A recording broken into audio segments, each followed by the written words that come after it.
We've been so accustomed over the years of working in silos. The municipality, Windsor, London, everybody's worked alone. Now it's going to give us that opportunity to work together. And through our organization, we're tearing down silos and we're building partnerships. The FedDev is going to be one more partner in our process that we can make sure that monies and understandings are there. I think it's a great opportunity. Should we like the definition of the area to be smaller? I would. Be honest, I like the smaller definition of the area. I think southwestern Ontario doesn't go up to Cornwall. It's, southwestern Ontario. But it's our challenge from our perspective, from SWEA, that we're going to have to identify ourselves as the Southwestern Ontario Alliance that will draw and attract investment in our communities. And not only about investment, it's also about tourism. It's about, as you indicated, tourism is part of that. And we all know that Black history has went through from Windsor into Chatham-Kent. So it's about creating partnerships, and I think, overall, we would like the definition to be smaller, but in reality, it challenges us to be more creative in highlighting what SWEA's objectives are. Randy? Perhaps a clear statement what exactly the criteria is. We still don't know what the criteria is. No, I actually am quite pleased with it because it's allowing us to set the criteria with him. I think if there's too much definition, then you're really confined, and then especially when we're looking at being more creative here in Chatham-Kent. You talk about the unemployment rate at 13.7% here. That's huge. Mm-hmm. But we're looking at creative opportunities around agriculture, around the automotive, and other sectors. Even dealing with the multimodal port, which is dealing with the water, accessing, opening Wallsburg back up to being a large port facility again.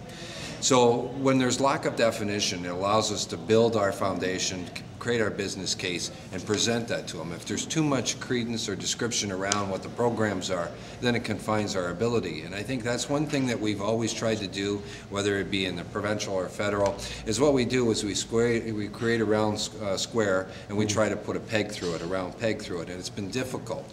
What this is going to allow us to do is create the proposal, the financial business plan associated, and for them to come around it and form with it.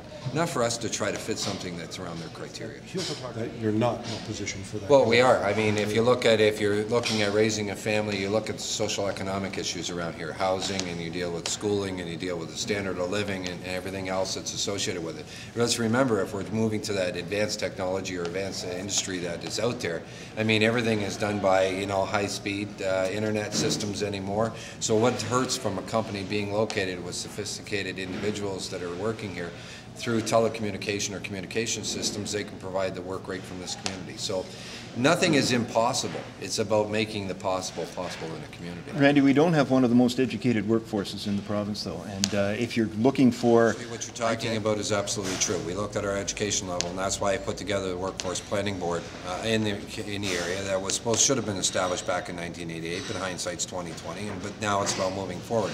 Through the Workforce Planning Board, we're going to deal with our community college. We're dealing with our business partners, and we're dealing with government of making sure that we can start to identify, as you also heard in the previous reports, it's about identifying the gaps and identifying the niches and identifying where we need to go. That's what the Workforce Planning Board is going to do. So we're already in parallel with dealing with what's already been talked about, is how do we get to the cutting edge? And let me tell you, sometimes when the new employers are looking for it, they're looking for fresh ideas, fresh, new, innovative people that they can curve in their direction of running their business versus having to train. Let's face it, sometimes you can lead a horse to water, but you can't make them drink it. And a lot of the information that was talked about, it talked about integration of services, understanding what she's stopping the duplication that was presented in the Michigan report. When we heard about what they're doing at the University of Michigan, they've looked at what programs they have here, stop the duplication and unify the services that are there, start preparing information that's required. All the things that were talked about right here have already begun, and we began about a year ago. We're on that transitional change, and we're making those changes associated. So the work's just going to continue, and once we get a definition and cleared, then we're going to be able to make sure that the community clearly understands. That's dealing with the programming and other services that are. The economic front of it, we are been a leader. We've been a leader in alternative energies. We've been meeting with companies all over the world and the globe dealing with the issue of alternative energy and high added value jobs.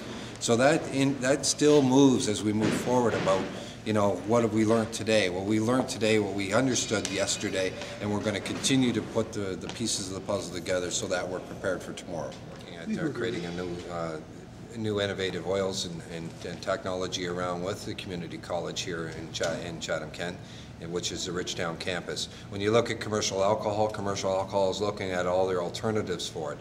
When we look at other fuels and industries that are out there, we have a BFI landfill site that we're going to be harnessing that and creating hopefully either one of two things: promoting in the agricultural field or putting it into the grid of dealing with hydroelectric power. I mean, so there is a lot of things under agriculture that are going on. Agriculture, we're looking at the byproducts associated with agriculture, the waste that is considered to be waste. How can that waste be utilized in the automotive sector? And that's going through with the University of Windsor. Is what alternatives can we use?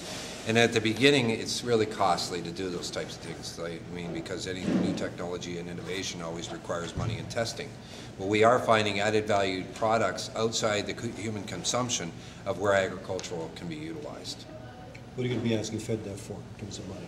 I'm going to not say that comment right now for the simple fact, I think from this perspective, I think we need to coordinate ourselves as a regional organization, and then from a regional organization find our niches, where we're best at, and then go after it, and then support each other as we move forward to FedDev about what Southwestern Ontario needs.